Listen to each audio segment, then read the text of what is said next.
Orët e fundit në Shqipëri kanë rikthyer vëmendjen te tensionet midis opozitës dhe mazhorantës, duke nxjerrë në pa çështje të ndjeshme si dhuna policore, respektimi i flamurit kombëtar dhe vjedhja e të dhënave institucionale.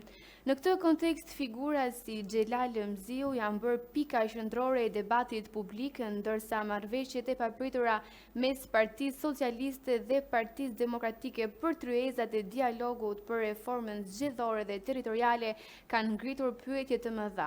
A do të përfundojnë protestat apo heqtin zërat kritik brenda partive dhe kush do të mbajë përgjegjësi për shkeljet e mundshme të ligjit dhe të drejtave të qytetarëve? Ky artikull tenton të zbardhë të vërtetat pas tensioneve dhe të analizojë pasojat për jetën politike dhe shoqërore në vend. Për të diskutuar sot në lidhje me këtë çështje, kemi të ftuar deputetin Xhelal Mziu. Zoti Mziu, a pati dhunë policia gjatë protestës së fundit apo është vetëm një pretendim politik? Ishte protesta e 7 e zhvilluar nga Partia Demokratike. Pothuajse që nga protesta e parë e dhjetorit dhe deri tek protesta e fundit e 22 marsit, në të gjitha protestat është një sjellje disproporcionale e policisë ndaj protestuesve si në asnjë vend tjetër të Evropës, ku qytetarët dalin dhe protestojnë, dhe ndërkohë policia e shtetit përdor gaz lotësjelës, madje gaz lotësjelës të skaduar, do të thotë që ndikon akoma më keq negativisht tek qytetarët, madje një gaz lotësjelës që është për luftë, kur jeni në situatë lufte, dhe në fakt përdoret në Shqipëri, ku ju jeni dëshmitar që keni parë që Partia Demokratike nuk ka sulmuar asnjë nga institucionet publike, nuk ka tentuar për të futur asnjë nga institucionet publike, nuk ka dëmtuar asnjë nga bizneset private. Duhet t'ju sjell vëmendjen tuaj që kur zhvilluan protestat në Francë, ju jeni dëshmitar, vetëm se nafta u rrit me disa cent para disa vitesh apo në çdo herë që ka protesta, jo vetëm që sulmohen institucionet shtetërore, po përkundrazi edhe institucionet private. Dhe ndërkohë policia është thjesht në mbrojtje të institucioneve, po pa përdorur dhunën, pa përdorur shkopin e gomës, pa përdorur gazin lotësjelës apo të tjera instrumenta të cilët shkojnë në dëm të qytetarëve. E njëjta situatë ndodh edhe në protestën që organizojnë fermerët në Bruksel, apo në Greqi, apo në Spanjë dhe kudo. Pra kemi një sjellje disproporcionale policisë, madje edhe kur lideri i opozitës vazhdonte duke shpalosur, po themi, platformën apo denoncimin apo fjalën e tij përpara mira qytetarëve, policia e shtetit përdori topa ujë apo përdori gaz lotësjelës pa mbaruar fjalën e saj, dhe madje ka një tendencë për të patur në çdo protestë, për të patur arrestime, që nga protesta e parë dhe drejt tek e 7-ta janë arrestuar minimalisht nga 15 apo 40 apo 50 apo 60 veta, dhe ndërkohë gjykata ka vendosur pas 3 apo 4 ditësh që ato kanë ndenjur në paraburgim që t'i lirojë sepse kanë qenë pafajshëm. Pra kjo është situata në cilën është mbashur opinioni publik dhe që është parë nga qytetarët që nuk është opozita ajo që është bërë krye lajm, por sjellja dhe njëherë disproporcionale dhe arrogante e policisë, e cila është kthyer një shtojc të qeverisë dhe të Partisë Socialiste.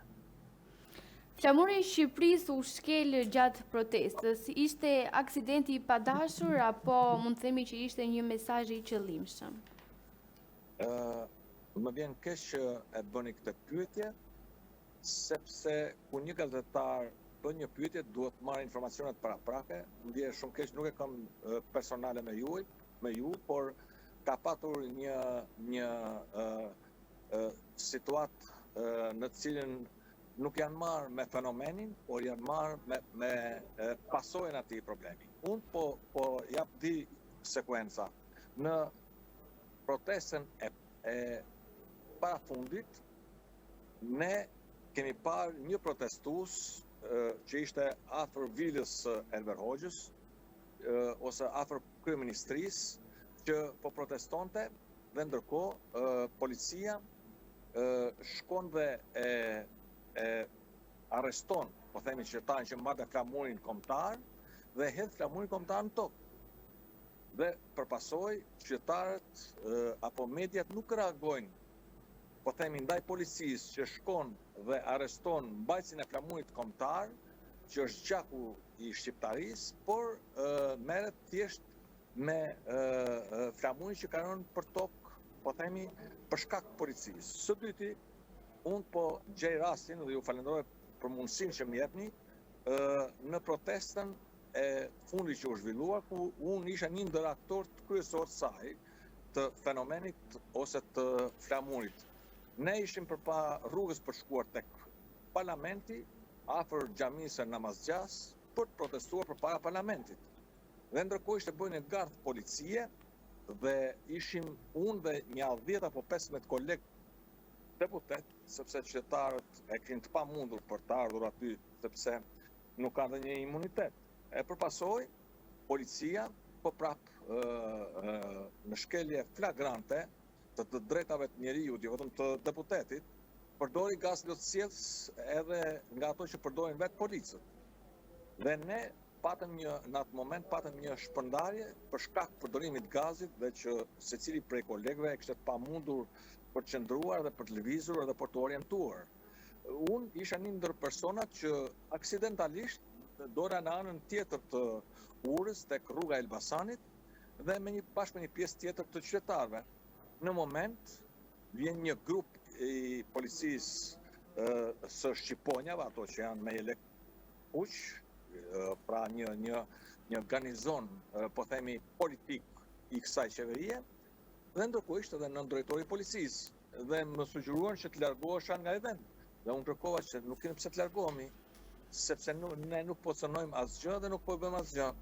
Përpasoj, vetëm 3-4 metra përpara meje, ishte një qytetar që kishte flamurin kombëtar dhe ky person para 2 ditësh kam zbuluar që edhe kush ishte ai person. Ishte një person nga Kuksi që u arrestua, që ishte një ndër 16 personat arrestuar që mori pafajësinë ditën e djeshme, që e kishte emrin Klement dhe mbiemrin Truni, ishte nga Kuksi. Ky person që po tunte flamurin, aty ngjitur, po themi, midis urës dhe rrugës tek Lana ose rrugës Elbasanit, policia ndërhyri për ta arrestuar. Dhe ndërkohë, sikur po hiteshin ndaj një personi që kishte, po themi, flamurin serb, jo flamurin kombëtar, që është një gjak i shqiptarëve ndër shekuj. Dhe përpasoj, në atë moment, unë isha i vetmi deputet, por edhe ndër pak qytetarë që isha në atë moment, dhe shkoj dhe kap personin që unë nuk e njihja thjesht për ta mbajtur që të mos arrestonin, se çfarë bëri ky pse tundi flamurin kombëtar. Dhe të paktën nuk është kapur as nga kamerat, po është kapur gjysmë mbrapa, sepse kamerat ishin më larg, dhe ndërkohë gati sa nuk ushqy ky personi duke tërhequr 10 policë në një krah, unë në krahun tjetër për ta mbajtur, sepse ishte amorale për të arrestuar një person që tunte flamurin kombëtar. E përpasoj, nuk mbaj mend asgjë, vetëm di që tek këmbët e mia kërsisnin këpucët e atyre policëve të cilët më gjunin këthe nga këmbët që nuk dukeshe, dhe përpasoj nuk mbaj mend asgjë, pastaj që personi u arrestua dhe po prisnin një makinë policia, futën në makinën e policisë dhe unë po debatonja dhe po i thonja çfarë morali keni ju që gjunin ndaj një deputeti me këpucë. Dhe përpasoj, kur unë po bënja debatin me këto, një tjetër policë që ju besoj që duhet ta keni parë, përdor shkopin e gomës. Dhe aq më tepër përdor shkopin e gomës sepse unë nuk isha as me maskë si ato, nuk isha as me syze, as me kapele. Isha një person që më njihni, sepse një pjesë prej tyre më thanë deputet largohu, pra që rrethoj që unë isha një person që më njihni. Dhe nuk lejohet, jo më as ndaj një qytetari, po edhe as ndaj një deputeti për të përdorur forcën, ato përdorin shkopin e gomës. Dhe në moment që unë gjatë konfliktit që kisha me këto persona, po hesja mbrapsht afër meje, ishte flamuri i personit që ato arrestuan me pat drejt. Dhe po pra fati im, që unë nuk e shih një flamurin që ishte për tokë, nuk e kam shkelur flamurin. Edhe në vend që të bëhej lajm në të gjithë Shqipërinë që arrestohet flamur mbajtësi pas një arsye pse tund flamurin. Në vend që të bëhej lajm që një deputet goditet me këpucët e FNSH-s apo të policisë shqiponjave, çfarë ishin ato, në vend që të bëhej lajm përdorimi i shkopit gomës ndaj një deputeti, por nuk është vetëm deputeti, por qoftë edhe një qytetar i thjesht, por Carlo Bolino apo Tema apo persona të tjerë të lidhur me pushtetin përdorin si instrument shkeljen e flamurit. Nëse ka dikush që flamurin e ka në zemër, jam unë, janë demokratët, janë konservatorët. Nuk kam parë ndonjë komunist apo patronazhist apo dikush tjetër që ti dhimbë se flamuri kombëtar. Unë mund t'ju ilustroj, po e keni të pamundur për ta ilustruar. Edhe në protestën e parafundit dhe në protestën e fundit mund t'ja sjell dhe me video dhe me foto, kur policia hidhet si përbinsh ndaj një flamur mbajtësi, edhe në protestën e kaluar dhe në këtë protest arrestohet kush mban flamurin kombëtar. Dhe kjo është të thotë që ne kemi një qeveri antikombëtare, kemi një polici që është në shërbim të kësaj klike kriminale. Pra, për mua flamuri është i shenjtë. Unë dhe njerëz, po themi, konservator, japin jetën për flamurin, e nëse i referohemi komunistave, apo nëse ne i referohemi një policie në shërbim të klikës, të qeverisë, apo të individëve të caktuar, ato flamurin e kanë asgjë. Pra, kjo është e vërteta e flamurit. Dhe nuk është ajo se çfarë trombetojnë, po themi media të lidhura në mënyrë të drejt për drejt me qeverinë dhe që janë në shërbim të një qeverie të inkriminuar deri në fytyrë. Zoti Mziu, apo largon Partia Demokratike zërat kundër brenda saj, ndërkohë që bisedohet për dialogun me Partinë Socialiste? S'pari do të themi që ne nuk kemi asnjë lloj dialogu me Partinë Socialiste. Ndoshta keni marrë shkas nga Komisioni e Reformës Territoriale. Pa çfarë do thotë që ne kemi Komisionin e Reformës Territoriale dhe Komisionin e Reformës Zgjedhore, janë dy komisione të posaçme, të ngritura jo me dëshirën e Partisë Demokratike apo të Partisë Socialiste, por me një kërkesë e faktorit ndërkombëtar ose ODIHR-it, i cili konsiderohet zgjedhjet e 11 majit, zgjedhjet më të këqija të 35 viteve demokraci, ku Partia Socialiste dhe shteti ishin një, ku shteti konsiderohet si Parti Socialiste, ku gjithçka vjen në dispozicion të Partisë Socialiste ose Partisë Shtet. Dhe duke u ndodhur në situatën kur në raportin përfundimtar të ODIHR-it konsiderohen zgjedhjet më të këqija në këto 35 vite, çfarë thotë ka bërë emergjente dhe është kërkesë e faktorit ndërkombëtar për të patur një reformë të pushtetit vendor ose të reformës territoriale dhe vendore dhe të reformës zgjedhore. Në këto kushte, ju e dini shumë mirë që ka të paktën më shumë se sa 4 muaj që ka filluar kjo reformë, dhe nëse ju i referoheni ditës djeshme, është pjesë e asaj reforme të cilët ne jemi të prirur për të patur një reformë që votat qytetarëve të jetë e barabartë, që qytetarët të mos intimidohen, të mos joshen dhe që secili të ndjetë i lirë për të votuar ku ai dëshiron. Dhe së dyti, ne sot ndodhemi në situatë absolutisht më të keqe se sa reforma e 2014-s për pushtetin vendor, dhe çfarë do thotë që Partia Socialiste është e prirur për të patur një centralizim të situatës në Shqipëri, ndërsa ne jemi të prirur për të patur një pushtet vendor të decentralizuar, që shërbimet jenë sa më afër qytetarëve. Pra çfarë do thotë që ne tentoj për shkuar në Bashkimin Evropian. Kryeministri ka thënë në vitin 2027, po me këtë qeveri ne nuk mund shkojmë as në vitin 2050 në Bashkimin Evropian. Bashkimi Evropian kërkon që shërbimi vendor ose territorial të shkojë sa më afër qytetarëve. Pra, sot ne kemi gjatë një bashki dhe reforma e ditën më parë e ka treguar hapu që është dështuar. sepse dështimi apo centralizimi i pushtetit vendor nga 373 njësi që ishin 10 vite më parë në Qendrën e Bashkisë sot e ka bërë që shërbimi të largohet, po themi, shumë larg qytetarëve, për pasojë të rënohet bujqësia, të mbyllen shkollat, të mbyllen qendrat shëndetësore, të mos punohet bujqësia e për pasojë qytetarët gjejnë një zgjidhje për të ikur jashtë. Ndaj edhe në këto 13 vite qeverisje të kësaj Partie Socialiste, kemi më shumë se sa 1 milion banorë që kanë ikur jashtë. Qasja jonë është që ne të shkojmë drejt vendet e Bashkimit Evropian, ne duhet që të shohim me standardet e vendet e Bashkimit Evropian. Vendet e Bashkimit Evropian kanë shumë njësi vendore dhe kanë mesatarisht 3 herë më pak banorë për njësi vendore. Duhet t'ju jap vetëm një fakt. Mesatarja e banorëve për një bashki apo njësi vendore në Evropë është 9.900 banorë për një njësi vendore. Në Shqipëri, nëse ne morim listën e 4.200.000 vetave që ka Shqipëria, kemi 70.000 për njësi vendore. Nëse ne manim se sa është numri aktual i banorëve në Shqipëri, kemi 20.000 banorë për njësi vendore. Pra do të thotë që kemi minimalisht 4 dhe në 7 herë më shumë banorë për njësi vendore. Kështë qësja jonë, ne kërkojmë që nga gjithë dhe një bashki të shkojmë në 90 apo 100 bashki që shërbimet të afrohen sa më afër. Besoj që ju, po ja vetëm një rast, Dibra kishte 16 njësi vendore, kishte edhe një bashki, pra 16 komune dhe një bashki, është përkthyer një bashki. Nëse do të kishim patur një komunë edhe në Lur, edhe në Req, edhe në Mur, edhe në Kalat Dodës, edhe në Slov, edhe në Selisht, e diku tjetër, pa tjetër që nuk do të kishte patur një zbrazje të tillë.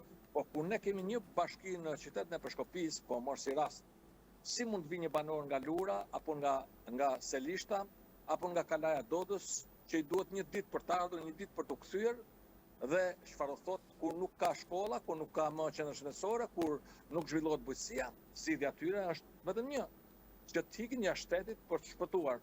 Pra, me pak fjalë, duke u referuar dhe pyetjes suaj, ne nuk po bashkëpunojmë, ne jemi të detyruar dhe kauza e protestës sonë është vetëm një, që ne të shkojmë tek një qeveri teknike, që të krijojmë tabanin e nevojshëm, që në zgjedhjet e ardhshme ne të shkojmë të barabartë, që qytetarët të mos imponohen as nga krimi, as nga korrupsioni, as nga influenca e policisë, as e grupeve kriminale, por shkojnë dhe votojnë si Maqedonia, si Kosova, si vendet e rajonit, apo si vendet e Bashkimit Evropian. 2 ditë më parë, kreu i Partisë Demokratike deklaroi se nuk do të ketë bashkëpunim, ndërkohë që Partia Demokratike dhe Partia Socialiste ranë dakord për tryezën e reformës zgjedhore. Çfarë po ndodh pas skenave të tensionuara? Unë besoj që e zaurova këtë pyetje, sepse jo më kot u zgjata për tek reforma territoriale. Pra, reforma territoriale dhe reforma zgjedhore janë 2 komisionet posaçme ad hoc ose me bashkëkryetar ose me numër të barabartë, të cilët nuk janë kërkesa vetëm Partisë Demokratike, janë kërkesa të OSBE-Odirit. Pra, nuk është marrëveshje, është një detyrim, po themi OSBE-Odirit, dhe që të dyja këto komisione janë ngritur me votat e të dyja palëve në muajin tetor për shkak të kësaj kërkese të ndërkombëtarëve.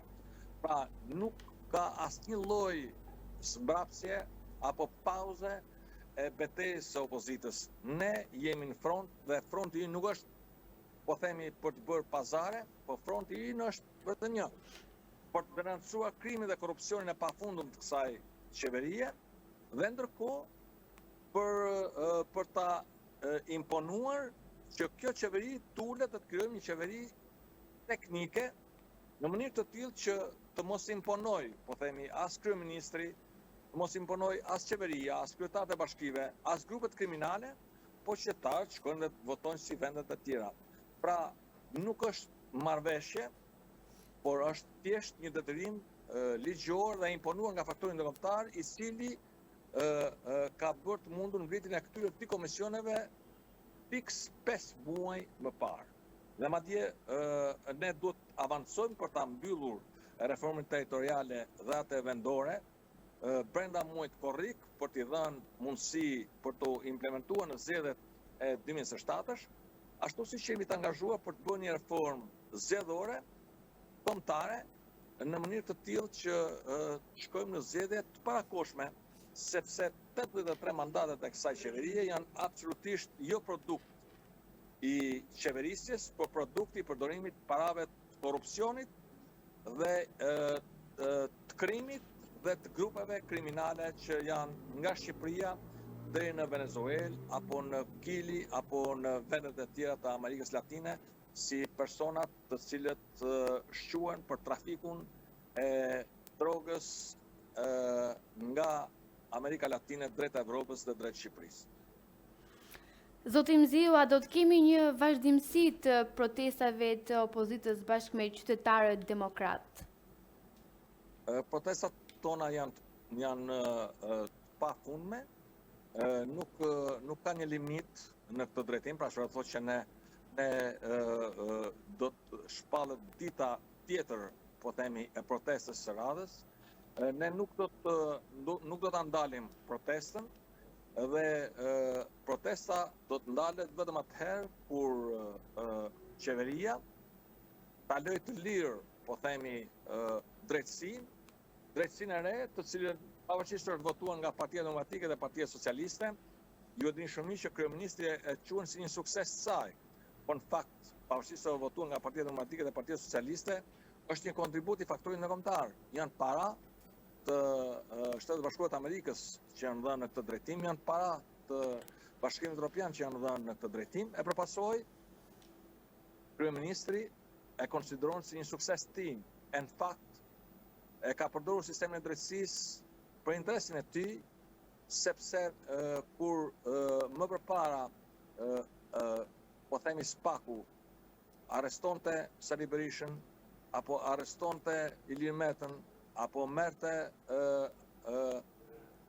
Fatmir Mediun si person nën hetim, apo të tjerë persona të opozitës, e konsideronte një sukses. Por kur çështja erdhi tek zëvendës kryeministrja, që ka firmosur në emër të kryeministrit, kur nuk gjen mundësi për të treguar se kush kanë qenë personat që kanë hëngur kumba dhe dardha pas shpinës së kryeministrit, kryeministri e ndryshon qasjen. Nuk thot më që kjo është një produkt i Partisë Socialiste, por përdor një batare ndaj këtij sistemi, dhe përpasoj ju e jeni dëshmitare që prej 3 muaj e më shumë e ka pamundsuar rolin e Spakut për ta pezulluar, pastaj për ta arrestuar dhe përdori, po themi, procedura antiligjore duke u drejtuar gjykatës kushtetuese, që pavarësisht se gjykata kushtetuese i dha të drejtë, pastaj nuk e mblidhte komisionin e mandateve, e përpasoi në limitet e saj e mbroti komisionin e mandateve dhe përdori forcën e kartonit. Përdori 83 mandate, të cilët janë produkti i votave të vjedhura, për ta penguar lejen e Spakut për bërë arrestimin e saj. Absolutisht Belinda dhe shumë të tjerë e kanë të pamundur për të justifikuar nga korrupsioni i pafundëm që ka bërë, por në fakt kryeministrit nuk i dhimbset as ministrat, as deputetët, as kryetarët e bashkive të cilët janë arrestuar deri më sot, por kërkesa për arrestimin e Belindës është personi i parafundit që do arrestohej, dhe në këtë rast po krijon atë terrenin e nevojshëm për të mos u arrestuar vetë. Pra çfarë thotë që nuk po bën lojën për shpëtuar Belindën, po tenton për të bërë ndryshime edhe ligjore për shpëtuar veten e tij.